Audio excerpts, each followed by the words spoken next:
Hello everyone! Welcome to another book review. In the mail, this book came, Bunnicula. Apparently, it's a vampire rabbit, and I am very excited to read it.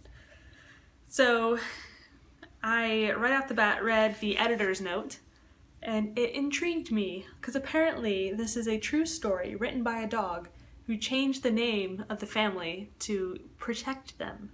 So, this is his story about the standard American family who happened to have this happen to them.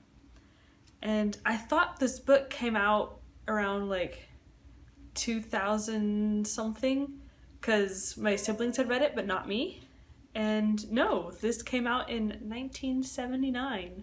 So, it's a very long time coming, but I'm excited to read it. So, read it I shall.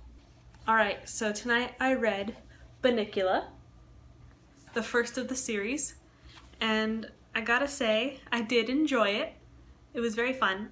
My favorite part was on page like 19 and 20, when the slip of moonlight falls on the rabbit cage and the cat notices that the markings look like a V on the rabbit's forehead and it looks like he's wearing a cloak.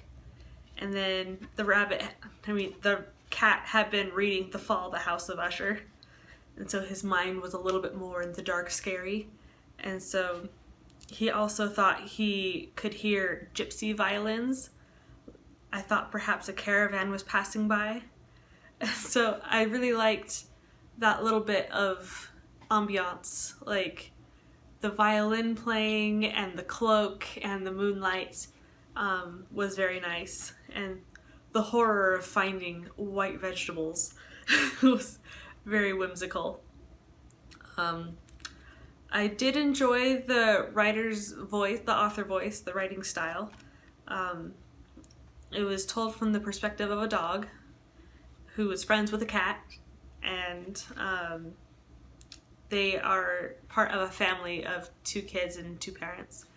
And so the way that the 2 kids interacted was a little annoying, the way that they were bickering back and forth. Personally, with my siblings, we never bickered that way quite as much, but understandable. Different kids bicker different ways, and it wasn't too prevalent. But I enjoyed the illustrations. It's a very interesting style with just scratchy lines.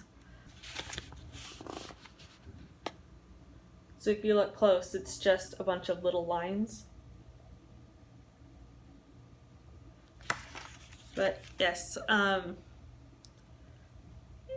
that type of illustration style adds to the creepy factor because it's not outlined, and so you're not quite sure exactly what you're seeing. It's more of an illusion, just like this whole book is an allusion to Dracula. But I really enjoyed the cat character and how into this he was with proving that this rabbit was dangerous and incorporating the lore, like with the garlic. And I loved the pun with the steak. When they staked the rabbit, that part was hilarious. I was laughing. But yes, overall, I would recommend this book. It is very funny. There could have been more shadow play and other elements of Dracula brought in.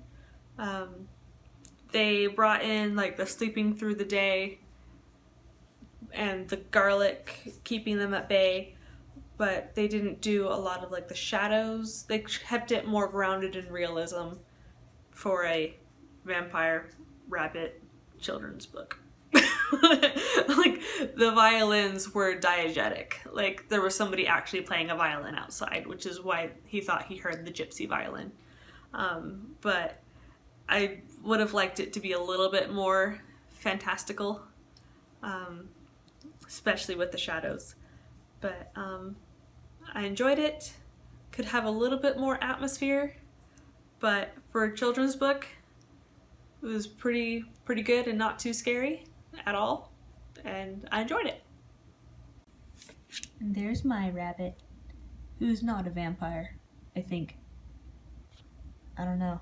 He does devour his spinach, but it doesn't turn white.